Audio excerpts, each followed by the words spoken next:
Hey, what's up guys, it's DarkArmedDuelist, and today I'm doing a Prediction Princess Shaddoll deck profile. So this is a really awesome deck that actually focuses around summoning El Shaddoll construct with the Prediction Princess Ritual Monster, which is a really awesome deck that actually focuses around flip summoning monsters, which is a little bit different. It's actually pretty quick to work, and it plays one of the most powerful flip summon monsters in the entire game of Yu-Gi-Oh, which I'm excited to show you guys. So without further ado guys, don't forget to like, comment, subscribe, hit the bell on the soon come part of notification squad, and definitely check out that Patreon down in the description below, because we have some awesome rewards, you guys, like getting your name in the description of every single video, getting a signed card sent in the mail, or even getting to request a deck profile every single month, just like this one. So, without further ado, let's get straight on into this.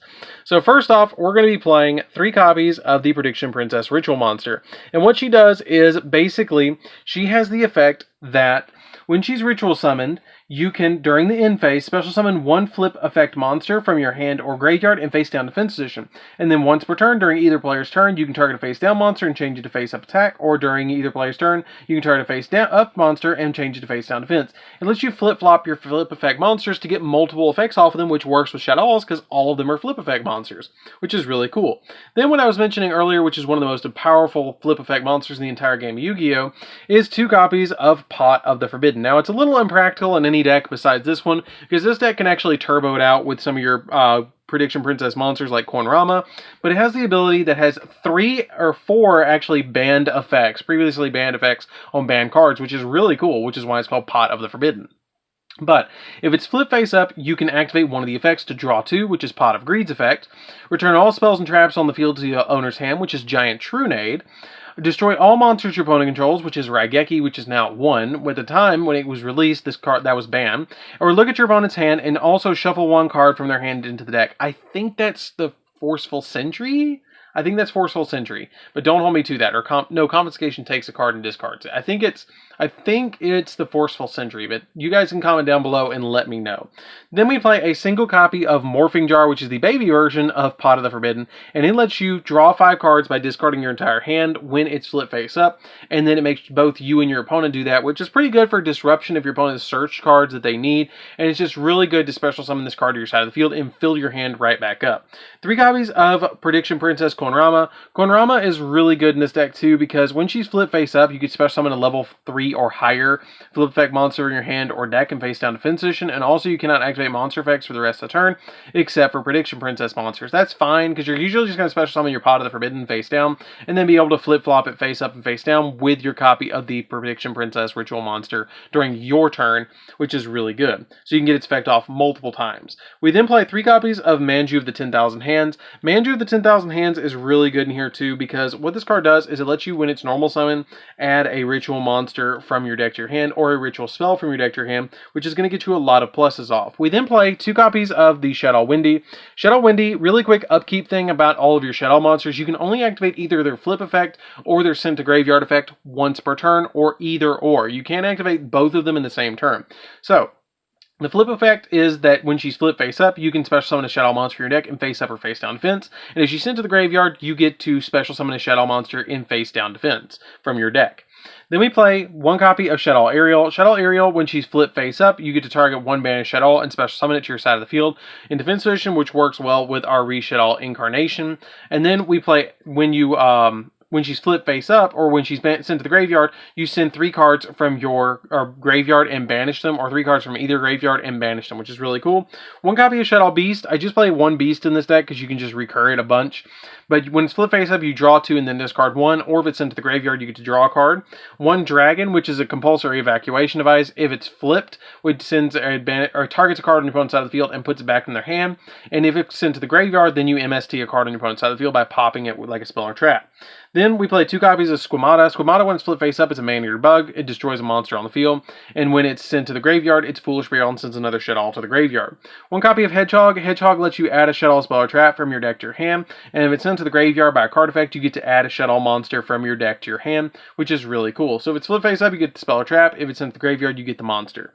1 copy of Falco. Falco, when it's flip face up, you get to special summon a Shaddoll from the graveyard. When it's sent to the graveyard, you get to special summon it back to your side of the field, which is really good to be able to do just just get multiple monsters on your side of the field. And then finally, I play 3 hand traps in this deck, which is 3 copies of Effect Veiler. I know a lot of people don't play Effect Veiler as much anymore because they play Infinite Impermanence, but I feel like in this particular instance, Effect Veiler actually works a lot better because it's a light target for your Shaddoll monsters. And that's why the reason I play this card at 3 in this deck, because you want those extra Shaddoll light targets, because you have Manju, you have Effect Veiler, and you have the Ritual monster, which is really good. And I really like playing it at that ratio. Now, something I will mention, you guys, you can play any hand trap you want in this position. I just really like the Effect Veiler because it's A, budget option, and B, it's really good in the deck because of it being a light target for your Shaddoll Fusion. So that's why I play it at 3. You can change that if you want to for Ghost Ogres, Ash Blossoms, Infinite Impermanence, anything that you want. It's totally fine. I just like it because it's a light target. So that's it for the monsters, guys. Let's get into the spells. So for the spells, we're playing 3 copies of Called by the Grave. Called by the Grave just stops our opponent from hand trapping us, which is super important for the deck to just stop our opponent from hand trapping us. You just activate this card when your opponent discards like an Effect Veiler or a copy of Ash Blossom, and you stop it by banishing it. Then we play 3 copies of Super Polymerization because it is a Shaddoll deck. You always main Shaddoll Fusion or you always main Super Poly with your Shaddoll decks because it can banish, you can just fusion summon your opponent's monsters and your Shaddoll monsters to make any Shaddoll monster that you need. It's an extra polymerization. Yes, you do have to discard something, but it's a speed spell for polymerization that you can go into Starting Infusion Dragon, and it works really well to Verte Anaconda. 3 copies of Shaddoll Fusion. If your opponent controls a monster that's special summoned from the extra deck, then you can use your monsters that are in your deck as fusion material, which is really good. That's why I play the Effect Veiler at 3, is because you can just send Effect Veiler to the graveyard and use its effect off like that. Really good effect to be able to do that and just be able to fusion summon. It's the whole reason that the Shaddoll engine works so well is because of this single card. We then play 2 copies of El Shaddoll Fusion, which is just basically a quick play polymerization, which is really good for one of your Shaddoll monsters, which is insanely good just to be able to do on your opponent's turn, to drop a construct or drop a window on your opponent's turn, to be able to shut their entire turn down, which is nice. 3 copies of Pre-Prep of Rites, which is going to search our Ritual monster and our Ritual spell. The Ritual spell is a Prediction Ritual. Prediction Ritual is an interesting ritual card that makes you Ritual summon the Prediction Princess Ritual monster, and you also must tribute monsters to your hand or field whose total level equal 9 or more, which is not that hard because we play plenty of Shaddoll monsters that are going to trigger when they're sent to the graveyard anyways, so it's totally fine. And then during your main phase, except the turn this card was sent to the graveyard, you can banish it to add a Prediction Princess from your deck to your hand, which is really good to be added like your Konrama or another one of your Prediction Princess Ritual monsters, which is super helpful to be able to do. The other thing that I will mention, you guys, is Pot of the Forbidden is a level 9, which is super helpful to be able to use as a material for your Ritual summon of your Prediction Princess monster. So these are both level 9, so you have like 5 cards in your deck that you could use potentially for the Ritual summon. So that's it for the spells, guys. Let's get into the traps. So for the traps, I'm just playing a single copy of the Shaddoll Incarnation. Shaddoll Incarnation is really good because it combos well with Aerial, because you can use it in a quick combo. That what you do is you flip the Aerial, you have the Aerial set on your turn, and you have a construct in the graveyard, which I'll show you guys really, really quickly.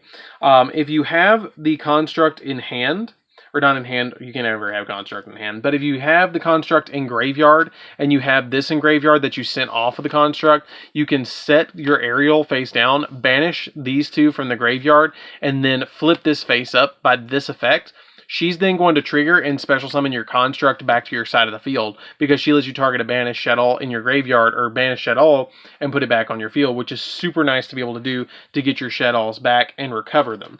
So that's your little quick combo with Shaddoll Fusion or Shaddoll Incarnation, and why you play it as one of. It also has the ability that if you do hard draw it, you can set it and then flip it and revive a Shaddoll, which is super nice to be able to just revive another Shaddoll from your graveyard. I really like that ability of being able to just get another Shaddoll back on your side of the field.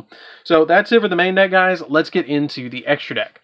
So for the extra deck, we're just playing 2 copies of Construct. I think 2 is the correct number in most decks with Construct, because what she does is when you fusion summon her, you send a Shaddoll from your deck to the graveyard, and then at the start of the damage step, if she battles an opponent or monster that's special summoned, she destroys it instantly. And then also, if she's sent to the graveyard, you get to add a Shaddoll spell or trap from your graveyard to your hand, which is really good. 2 copies of Winda. Winda shuts it down, so your opponent can only special summon once per turn. You and your opponent can only special summon once per turn. And she can't be destroyed by your opponent's card effects, which is really nice to be able to do. 2 copies of Apokalon. Apokalon is something that I actually bumped up to 2 in this deck because I do play so many different Shaddolls in the deck. And it's really, the extra deck is really easy to kind of of fit in whatever you want in this particular build. So I played 2 Apokelon instead of 1. Apokelon's good because it can't be destroyed by battle, and if it's special summon, you get to target a card on the field and negate its effects. And if it's sent to the graveyard, you get to add a Shaddoll spell or trap from your graveyard or deck to your hand, and then you discard a card. But you can only activate either of the 2 dot effects once per turn. You can't activate both of them. So you have to either negate or add the Shaddoll spell or trap. We then play a single copy of Shikanaga. Shikanaga is good in here because you play a lot of Earth targets anyways. So the Shikanaga, the 1-of, is really good. And she also has the ability that when a special summon monster activates its effect, while you control a Shaddoll card in your hand, or you have a Shaddoll card in your hand, you negate the activation if you destroy that monster, and then send a Shaddoll from your hand to the graveyard, which is going to trigger your Shaddoll monsters that went to the graveyard as well, which is super helpful. Starving Venom, because it's a super poly target, and it's really easy to summon in this deck. Appaloosa, because Appaloosa is really good, and plus it's a wind monster that you can use with Access Code Talker. 1 copy of Boral Sword just to help us OTK. Access Code Talker because you play a bunch of different attributes from Dark, Earth, Fire, and Wind in the extra deck. So you have 4 different attributes that you can banish to trigger the effects of Access Code Talker to pop up to 4 cards on your opponent's side of the field. And if your Appaloosa runs out of its particular, like, for instance, if I summon Appaloosa first and they use, like, 2 cards and then they pass, and then I've negated 2 cards, I'm going to link the Appaloosa away to go for Access Code Talker and then target it, and then increase the Access Code Talker to 6,300, and then pop a bunch of cards on my opponent's side of the field and OTK them. Like, the Access Code Talker, I really use it like that, because I want to make Appaloosa first, and then make Access Code Talker second, and it really helps out that way. Unicorn, because it spins stuff. Phoenix, because it pops spells and traps. Cross Sheep, because it works in literally any Link deck, or any Fusion deck, because it special summons a Fusion monster. If you special summon a Fusion monster zone it points to, then you get to special summon a level 4 or lower monster from your graveyard to your side of the field, which is super helpful. I really like that effect. And then Verte Anaconda. Verte Anaconda is really good because when you summon this card, you can send a Shaddoll Fusion to the graveyard. You can send a Super Poly to the graveyard by paying 2,000 life points. And then you can also target a monster your opponent controls and turn it to dark. So you can actually use Super Polymerization to summon out your Starving Venom Fusion Dragon, which is super helpful. So that's it for the deck, guys. I hope you did enjoy it. It's a really good deck to play around with. It's pretty budget for a Shaddoll deck. If you can get a hold of 3 of the Shaddoll structure decks, the majority of the other stuff you can probably get a hold of for maybe $10, to be honest. It's probably the most budget Shaddoll build you'll ever have, because it's so easy to get a hold of everything in the deck besides the copies of maybe Manju. Manjus might run you $2 or $3 a piece, maybe $4 or $5. I don't know how much they run now, but the main core, the Prediction Princess stuff, is really cheap. So that's it, guys, for the deck. I hope you did enjoy it. Don't forget to like, comment, subscribe, hit the bell so you can come part of the notification squad, and definitely check out that Patreon down in the description below, and I'll see you guys in the next video. See you later, guys.